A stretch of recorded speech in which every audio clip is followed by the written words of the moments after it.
part 2 to my Whisper Ramble series. Let's get right into it. Thank you.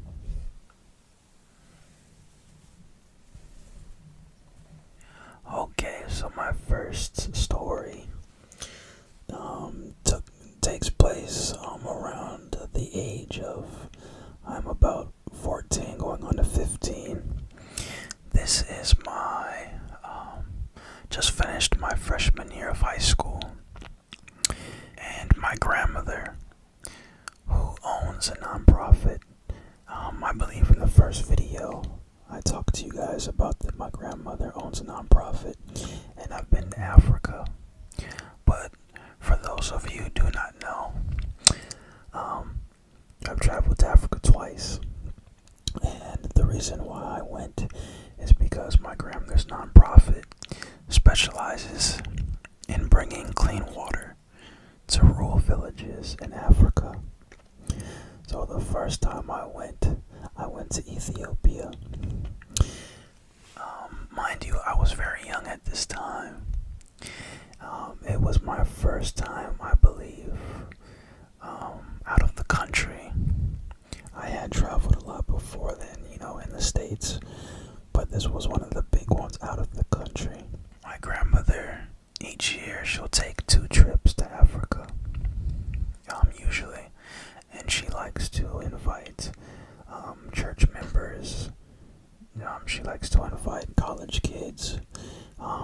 She likes to bring a lot of young people because they have the energy to do travel like that and to give back. So when I went, I traveled with 2 college kids.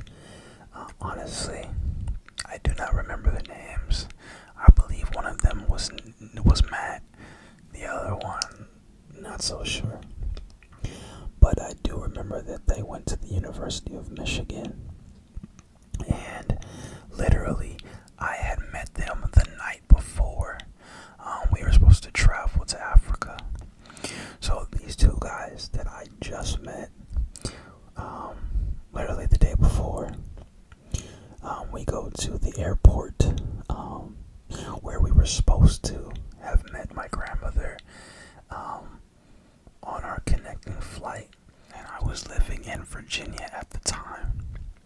So we were supposed to go to the airport, and we had missed our initial flight. So for those of you who do not know, when you miss an international, departure, it can throw off your whole timeline and your schedule. So naturally, we were freaking out because I was supposed to meet my grandmother and travel with her the majority of the way. But since that me and the other 2 college kids were severely behind the other people that we were traveling with, we had to go on different flights from the rest of the group that we were going to Africa with.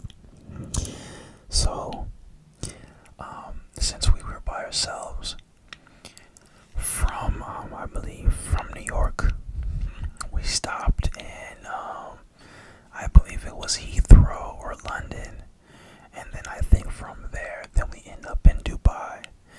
And then so we have like a full 2 days, a 2-day layover in Dubai because our schedule was thrown off.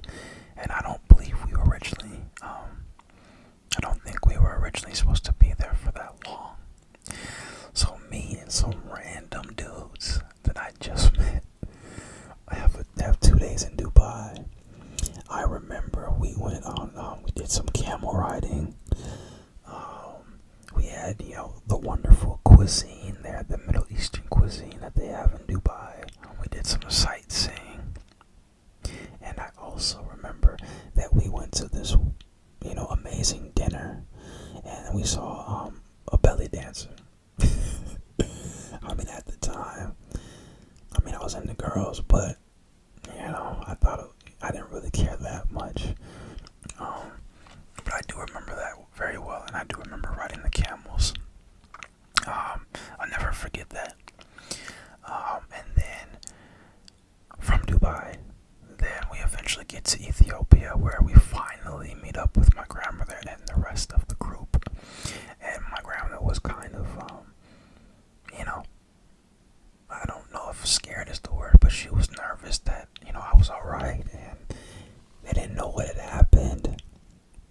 So when we met each other there, we were all happy to finally be together. So my first time in Africa, we end up in the capital city of Ethiopia, which is called Addis Ababa.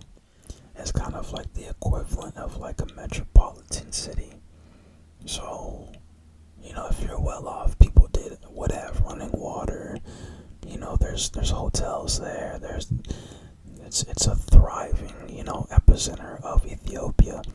But as you may or may not know, Ethiopia is a very poor country. So for the majority of people,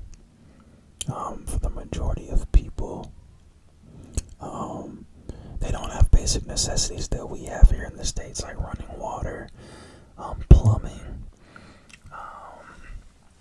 a shower, cars. Like a lot of the things that we have here, you would not see there. So I think we spend like a day or two in that city, and then from there we get right to work. Our mission for that first trip was actually to help build an orphanage. So we would use very rudimentary styles of building.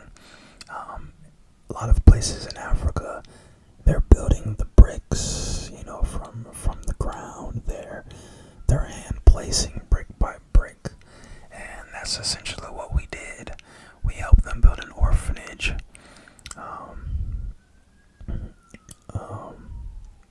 And we also got to visit a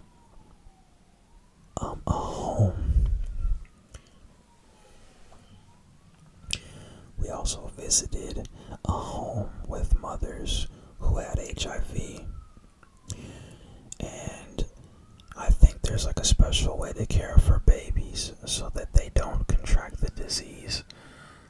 So we also visited that home, got to see some of the young babies and children, and we delivered some care packages to those mothers. We delivered like school supplies and things like that. And man, it's just like I can remember very vividly what it was like to be there, what it was like to see those children who looked so amazed to see Westerners, but also, we had the same skin color, and I looked like the people from Ethiopia, but obviously they could tell that I was a Westerner and that I had this American style, and it's very easy to tell. If you're not from someplace, like, you definitely stand out like a sore thumb. So that was my first experience in Africa. The second time I went was to Kenya, and I also had the opportunity to go to Tanzania, which they're connected to each other. So that second time we went, it was to deliver water tanks. So what my grandmother's nonprofit does usually, we'll raise money here in the States, and then when we are in the country that we choose in Africa, we usually will hire a company that builds those, like you've seen rain tanks before, like a lot of homes in like California and places where it doesn't rain that much will have them, so that when it rains, it'll catch the water, and then you can use that in your home. So it's essentially the same thing. We donated a few water tanks to I think a few different schools, and also some other villages, so that they could catch that water, and then from there they would purify the water, and they could use it for their everyday. I remember these countries so well, like, seeing Ethiopia for the first time, going to Kenya,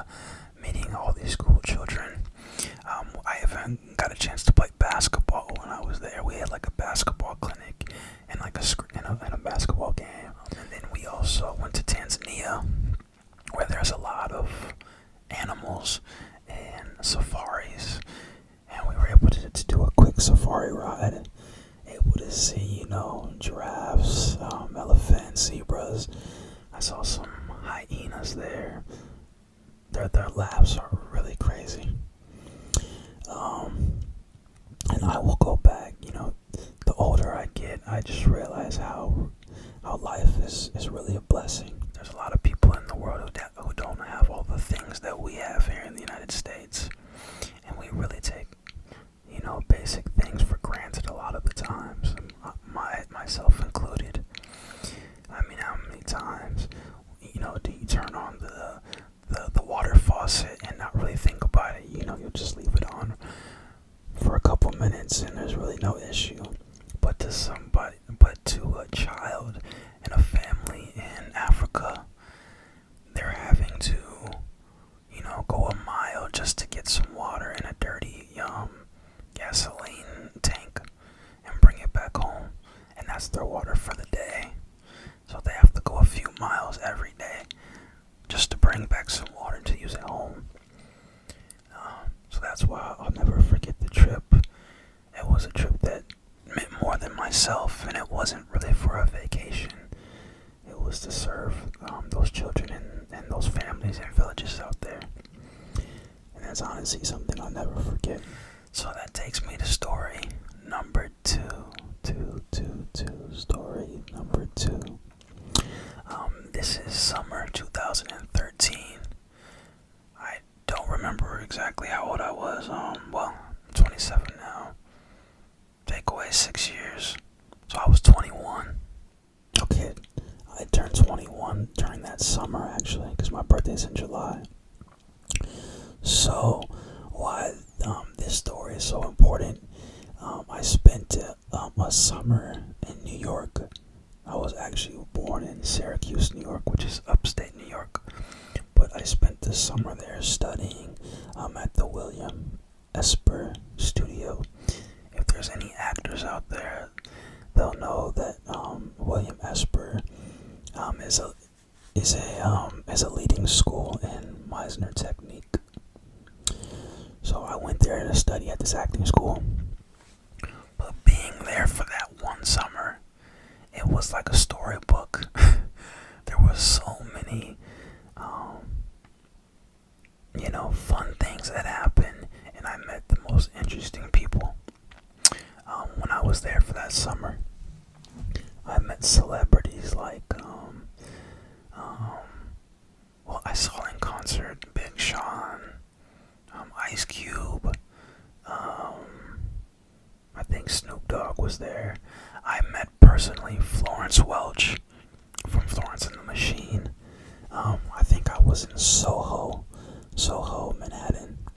And when I was there, me and my friend, his name is Jay, we were just looking around in the boutique. And then this lady asked me if she could take a picture of me. I was wearing a floral jacket, and I was wearing a floral hat. It was a lot of floral, I know. But that's how, people in New York, they dress they're very fashion forward there. So I was like, yeah, sure, you can take a picture of me. Not really thinking anything about it. And then the lady leaves. And then the person who's working there asked me, she was like, do you know who that is? And I'm like, no, I really don't. And she was like, that's Florence Welch from Florence and the Machine. And I was like, oh snap. Like, I've actually heard of that band. I just didn't know who it was when I was face to face with them. And then later that day, I check on Instagram and I show my friend, I'm like, hey bro, I'm on her page, and I don't know if I'm still on it because that was 6 years ago now, but she posted that picture of me in that floral jacket and hat. I just thought that was really cool. And also, so I studied for 6 weeks at that school, acting, and I loved it. That was definitely probably one of my most enjoyable experiences. Studying acting and being around other actors and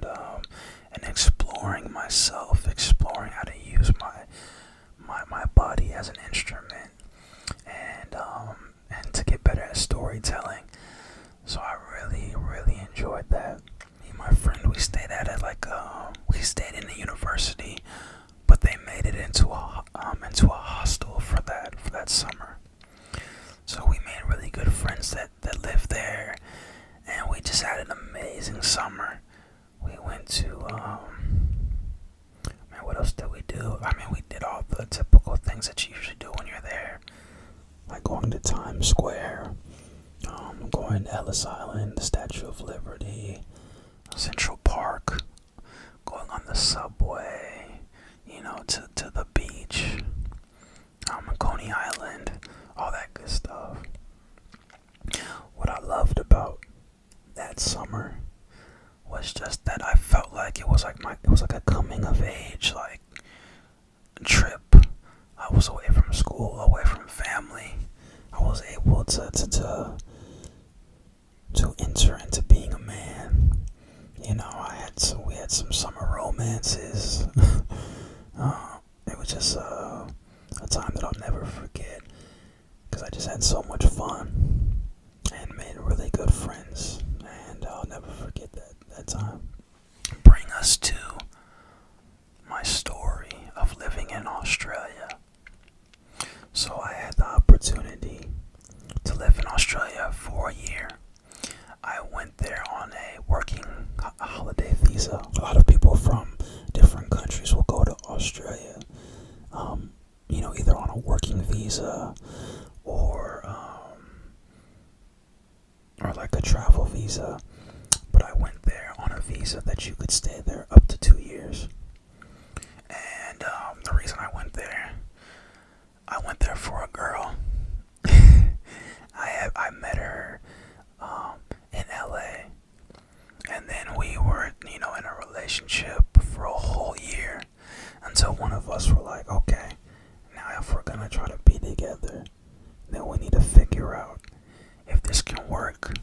So she was still going to school at the time, and I was like, okay, I'll go and live there for a year, and we can figure things out. So that's what I did. It was like the end of 2016, going into 2017. So I go to the city of Brisbane, and she didn't live too far away. She lived in the Sunshine Coast, and from Brisbane, they're it's about an hour away. I wanted to live in like a city, and where she was living was like in a rural beach community. So that was a better fit for me, was to live in Brisbane. So living in Brisbane, man, or just living in Australia, was one of the best times of my life. Like, hands down. I cannot highly recommend a place more than I feel like I can with Australia. I went at the perfect age. It was just, it's a beautiful country, and they really take care of their country and of the people that live there for the most part. Like, every place has its issues. In Australia definitely has issues, just like here in the United States. But I was able to live a better quality of life. And I say that because I worked when I was there the whole time. And the jobs that I was working, the equivalent of those jobs here in the States, like, I was getting paid more when I was living there. And I was like, you know what, this is a really good deal. Like, what if I actually lived here? And I would be able to support myself a lot easier there than I would here in the United States. Which kind of sucks, but that's just what it is. I made a really good friends. One of my best friends I met when I was in Brisbane. He's actually from Oklahoma, and his name is Ted. Shout out Ted. And he lives in Brisbane. And we really vibed because he was born in the States, but he's lived in Australia since 2008. So naturally we hit it off, and we had the same love for hip hop. And every day we met, we were listening to hip hop, freestyling. We would go out to a local bar like every weekend, and we would dance, hang out.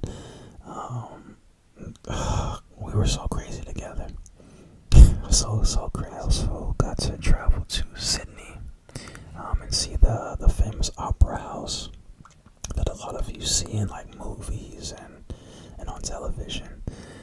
So beautiful in Sydney. It's a big place with a lot of people. It's very compact, so a lot of people in that space, but beautiful nonetheless. I was also able to do some acting when I was there. So I was in about I think I was in 4 different student films. I was in 2 television shows as an extra, and then I was also in a commercial as well. So when I was there, I was literally making the most of my time.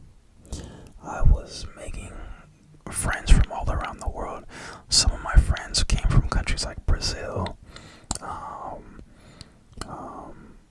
Venezuela, Canada, United States,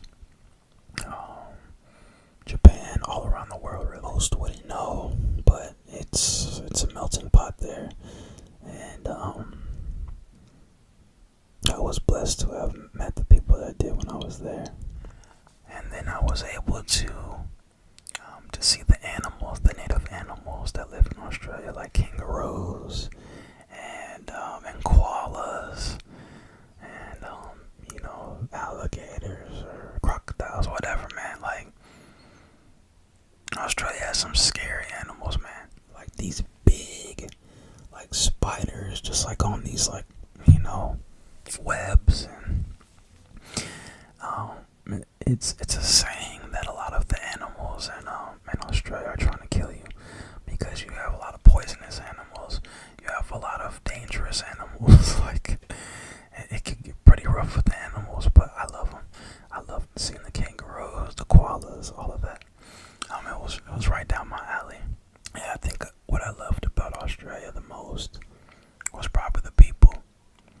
I met some really lifelong friends that I will always cherish in my heart. And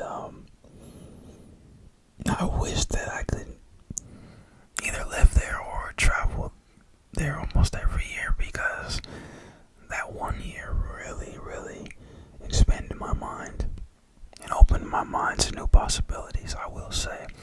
I think before going there I was a bit close-minded, and I was scared on what it would be like living a year away from all my other responsibilities here in the States. And but I went for love, and unfortunately it didn't pan out with that particular person. But what I gained from that one year was growth, and was becoming more mature, and finding my way and who I am as a person. So that's why I loved that year in Australia, and I recommend it for anybody who's been thinking about going. You should do it, and I'm sure that you guys have stories to share. So if you guys have been out of the country, or if you guys have any favorite places that you've been to, please comment in the box below with those places that you've traveled to. I hope that you guys have enjoyed part 2. Stay tuned for part